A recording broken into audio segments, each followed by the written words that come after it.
A ship drifts silently across the Atlantic.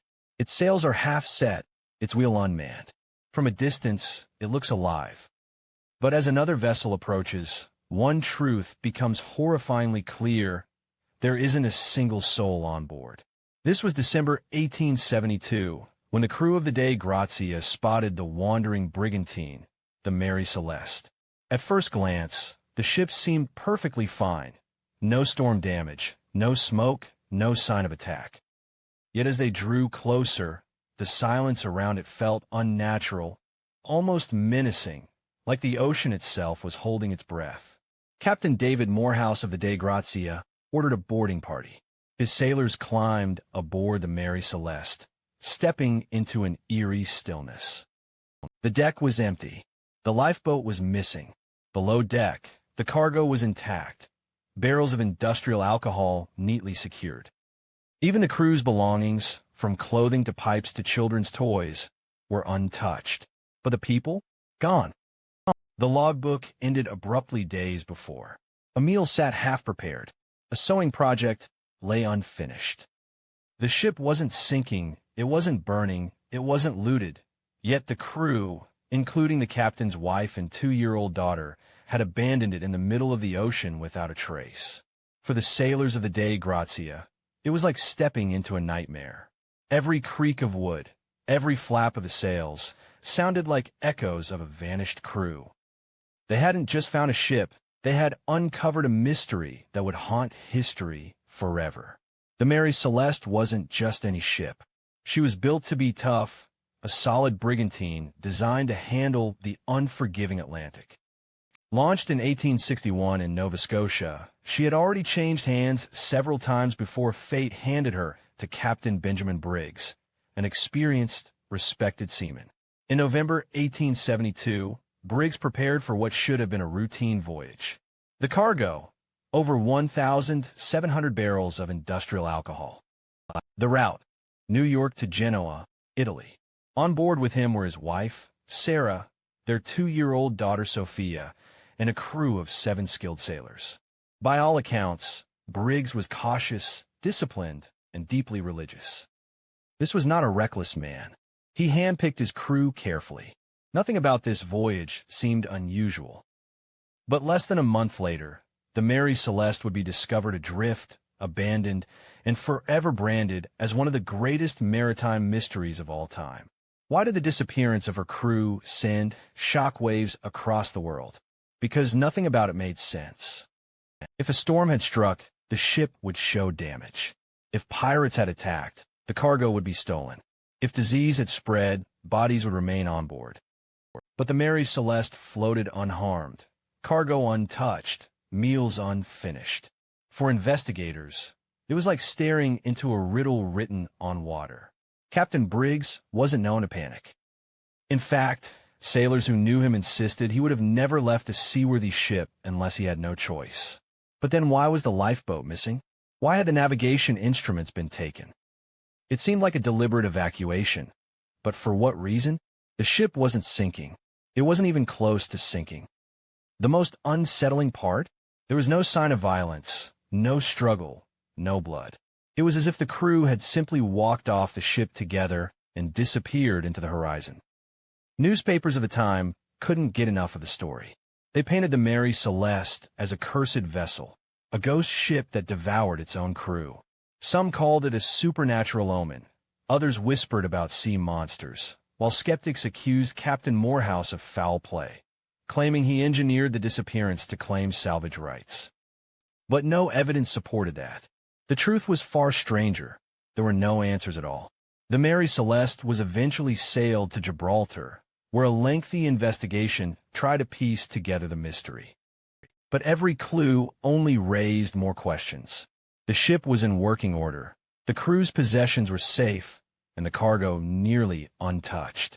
It was a ship built to carry life across the ocean, yet it returned carrying only silence. This wasn't just a story about a missing crew. It was about the terrifying idea that, in the middle of the ocean, even the strongest ship couldn't guarantee safety. The unknown could swallow you whole, leaving behind nothing but questions. When investigators climbed deeper into the Mary Celeste, they expected answers. What they found instead were fragments of a puzzle that never fit together. The first clue, the logbook. The last entry was dated 10 days before the ship was discovered. Nothing dramatic, nothing unusual, just routine notes about position and weather. After that, silence. Why would an experienced captain stop recording? The second clue, water in the bilge. Around 3.5 feet of it sloshed below deck. For a wooden ship, this wasn't shocking, but to some, it hinted at trouble. Still, the hull was solid. The ship wasn't in immediate danger of sinking. So why abandon it? The third clue, a missing lifeboat. This was the loudest evidence. Captain Briggs must have ordered his crew into it. But lifeboats are for emergencies. And here's the twist. The Mary Celeste had no real emergency. Food was plenty. The sails worked. The cargo, though dangerous, was secure.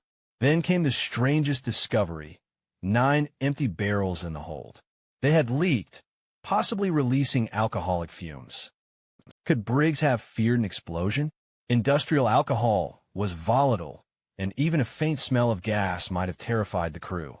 But if that was the case, why didn't they return once they realized the ship was stable?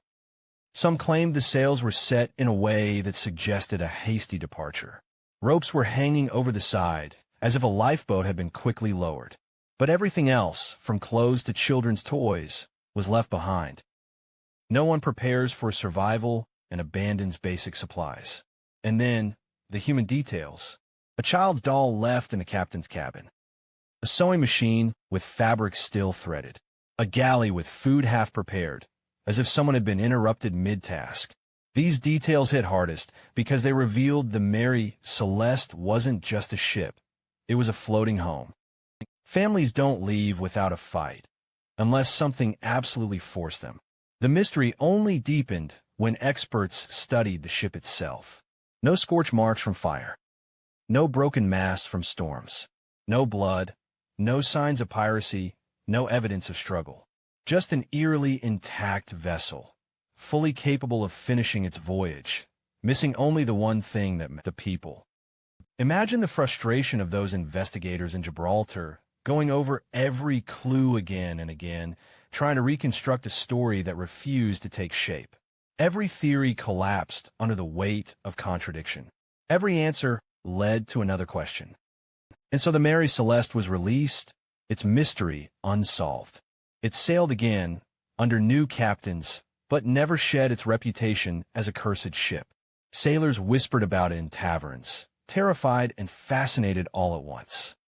Because if a ship like that could lose its entire crew without a trace, it could happen to anyone. When the Mary Celeste was found, the world wanted answers.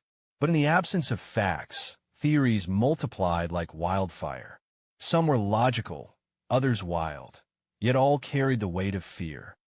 Theory 1, a violent storm. Sailors know the Atlantic can turn deadly in minutes. A sudden squall could have forced Captain Briggs to believe the ship was going down. Perhaps he ordered everyone into the lifeboat, planning to reboard once the danger passed. But here's the flaw.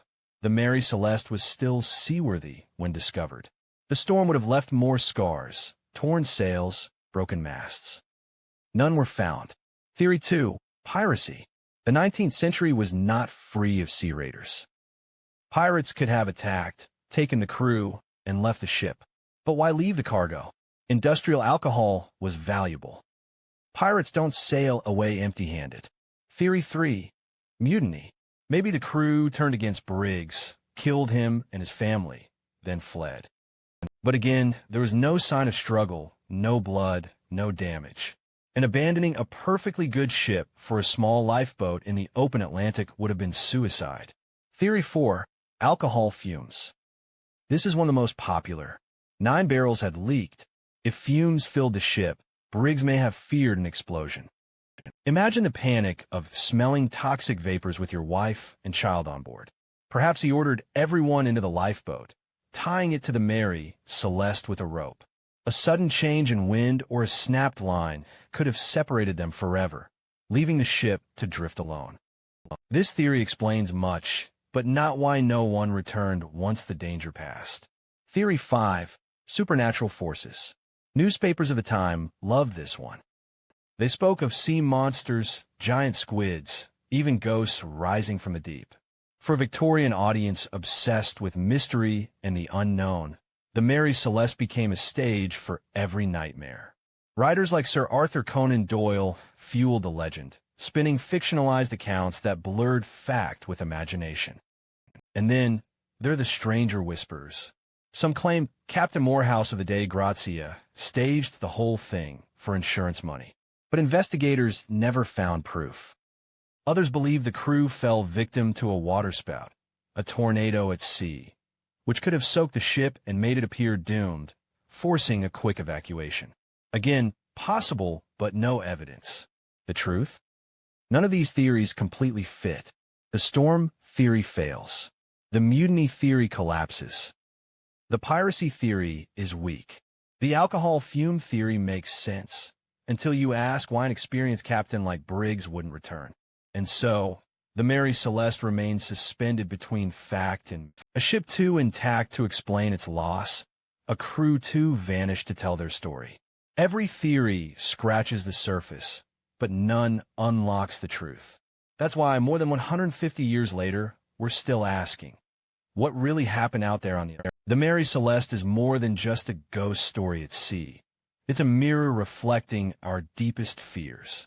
Because what happened in 1872 wasn't just about a vanished crew. It was about the terrifying reminder that control is an illusion when you're at the mercy of the ocean. Think about it. A captain with years of experience, a loyal crew, a family on board. Everything carefully planned. And yet, in a matter of moments, they disappeared from history. No warning. No trace. No explanation. That's why the story still grips us today.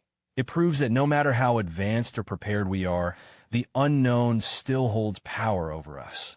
Sailors of the time whispered that the ship was cursed. Some refused to sail on her, convinced she carried bad luck. And honestly, who could blame them? The Mary Celeste became a floating symbol of fear, proof that even when the sea looks calm, it can hide secrets darker than any storm. But beyond fear, there's fascination. The Mary Celeste has been written about in novels, featured in documentaries, debated by historians, and reimagined in countless stories. Why? Because humans crave answers. We want closure. When we hear about a mystery with no solution, our minds won't let it go. We try to fill the gaps, to write the missing chapter. And yet, the Mary Celeste refuses to give us that final page. Even today, with satellites, advanced sonar, and endless data, the mystery stands. Historians propose theories, scientists test them, but the truth drifts further away with every passing year. The ocean keeps its secrets, and maybe that's why we're drawn to it. The Mary Celeste reminds us that not everything can be explained, not everything can be solved. Some stories are meant to stay open-ended, lingering in our imagination, haunting us in quiet moments. So the next time you're near the sea, listening to the waves, remember this. Once a ship sailed with a captain, his wife, his little girl, and 7 sailors. They laughed, worked, prayed, lived, and then they vanished, leaving behind only the echo of a question the world still can't answer. That's the legacy of the Mary Celeste, a mystery unsolved, a story immortal, and a reminder that the greatest fear of all isn't death or storms or pirates. It's the unknown.